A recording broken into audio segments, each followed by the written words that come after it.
Home builders going bankrupt. That's right, home builders going bankrupt nationwide and in our local Utah housing market. Right here, if you take a look, a living nightmare. A Florida home buyer left without unfinished home after builder goes bankrupt. Summit County, the Wasatch back, luxury community here in our Utah housing market files for bankruptcy. And I just had a buyer back out where the local small private builder ran out of money, tried to put a water heater that was discontinued in 2018. And this buyer that he was trying to do that to owns a plumbing company. I'm going to share with you stuff that nobody else is, give you information that nobody else does. Smash the like button, hit the subscribe button. Nobody has your back like Dinko the Realtor. Now, we're going to start dissecting this here together. US bankruptcies hit the highest level since COVID. I shared this on a previous video. We're seeing more businesses filing for bankruptcy, and this is true with builders too. Now, I try to find the exact count of what's going on with builders, and I've not been able to locate anything that is specifically tracking home builders. However, I did start finding more builders nationwide and here locally in our Utah housing market that are going bankrupt because it's something that I was experiencing with a buyer where the builder was running out of money. And I'm going to get to that story. It is crazy what this builder tried to do. Now, this article is from Florida. A living nightmare. Florida homebuyers are left with an unfinished home after builder goes bankrupt. Now, this is the scary part right here. If we go to the next section of this article, and for some reason, it seems that it won't let me go there. And here we go.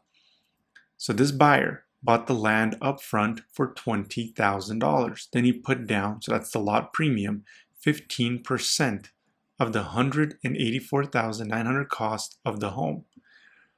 I saw the finished house that was the exact same model as mine. Plus, I had built homes up north before that was in a subdivision and everything had gone smoothly. The buyer figured this experience would be the same. However, this buyer paid nearly $200,000 for his planned retirement house, and work completely stopped last summer and is living a nightmare. And we see that this was posted here May of 2025. Now, here in our local Utah housing market on the Wasatch back, we have a Summit County luxury community. Wahali files for bankruptcy. And if we analyze this, this was actually a pretty big community, 5,000 acres. So let me pull that up here. The company behind the 5,000 acre luxury home and golf course community, Wahali, filed a restructure under a Chapter 11. Right there, you're seeing that. And essentially, they owe more money to 40 different creditors. This is showing you that things in the economy have not settled down. Things in the housing market have not settled down. And this is what I've been saying, that we have to see things in the economy settle down before the housing market, we know that it is going to settle down as well. And we have a lot to pay attention to as things are unfolding. I'm going to get to the story of my personal buyer who helped negotiate this price on this new construction house, and then it turned into a nightmare. But as you see, we have commercial real estate issues going on. We have bankruptcy issues going on with home builders, as well as bankruptcies hitting the highest level since COVID, just on businesses in general. Interest rates have not come down the way that people were anticipating that they would. And now, back to the story. Again, smash the like button, hit the subscribe button. Nobody has your back like Dinko the Realtor. And when you do need a realtor, my contact information is down below in the description. And again, smash that like button, hit the subscribe button. So we go under contract. They drop the price. We negotiate tens of thousands of dollars more on that listing price, and we get closing costs. So we beat this builder up, right? Now, the builder, this local private builder, actually ended up being there when I was showing this home to the buyers. And he started blaming everybody, not really taking ownership, saying, oh, I had a partner in here with me and he was doing these things. And so he went his way. Now I'm doing stuff. Yeah, I see the stuff that needs to be touched up there. We're going to take care of that over there. So he was taking ownership, saying he was going to fix up the house. Well, we go under contract. And he says he's going to have the certificate of occupancy in 2 weeks. 2 weeks later, nothing has been touched. My buyers were supposed to do a simultaneous close, sell their house, buy this new construction home, and we sold, but we were not able to buy. Luckily, the buyer gave us a lease back that I was able to negotiate for these buyers and my sellers at that time that sold, and buyers, the same people that I'm representing on the purchase with the new construction. And he goes in on the inspection. The inspector that I recommend caught it, but so did the buyer. He owns a plumbing company. He is a plumber. And he goes, this water heater has been discontinued in 2018. He doesn't even have an expansion tank. And so both the plumber and the inspector said that the work that was done there was most likely done by a handyman. It wasn't installed by a professional plumber. Then the appliances in the kitchen were dinged up. They were banged up.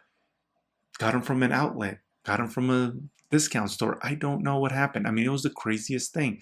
Essentially, what I think happened, and we ended up finding out that there was 7 liens against the property. Luckily, we were able to use the new construction form that we were able to use from our Utah Association of Realtors. So this builder didn't have a form written by a lawyer, which was a good thing because I was able to, under our real estate purchase contract, protect my buyer much more. Now, if it's a builder contract, you might run into things like this where this money gets held up because it's a builder contract. That's the risk, is that the builder holds all the cards because the contract was written by their lawyers to favor them. And that's why during the pandemic, they were able to cancel those contracts and sell it to somebody else for $100,000 more when completion came around. Now back to the story. He goes, we're going to do this to standards, to the building standards. The agent's not really giving me any information. Finally, the agent's saying, hey, he's not really giving me information. He's going to finish it to the builder standards. Well, what builder standards have a water heater from 2018? Those touch-ups when we met him there that he said he was going to take care of? Nope. And he keeps blaming everybody. Even when our inspector showed up, he kept blaming this person. I fired that person. I fired that person. Well, it's because he was owing hundreds and hundreds of thousands of dollars that were liened against this house. And essentially, him and his partner, what they were doing is building ADUs. There was a 5-ton AC system in there, which was too big for the house without the finished basement. There was a walkout basement there already. Everything was completely designed for an ADU. They were probably going to finish the basement, finish the upstairs, and sell it with an ADU in mind, trying to get their profits. Well, they saw that the ADU, as the market was shifting, was not going to be a good thing, especially it's going to take them longer to finish this new construction build, and they might end up on this bankruptcy list that we're seeing that's happening more and more in the housing market and in the nation when it comes to businesses. So he overbuilt, he is over leveraged, and we back out, we walk away, and these buyers are now under contract on an existing home. But it just goes to show you that the housing market is not settling, that the economy is not settling.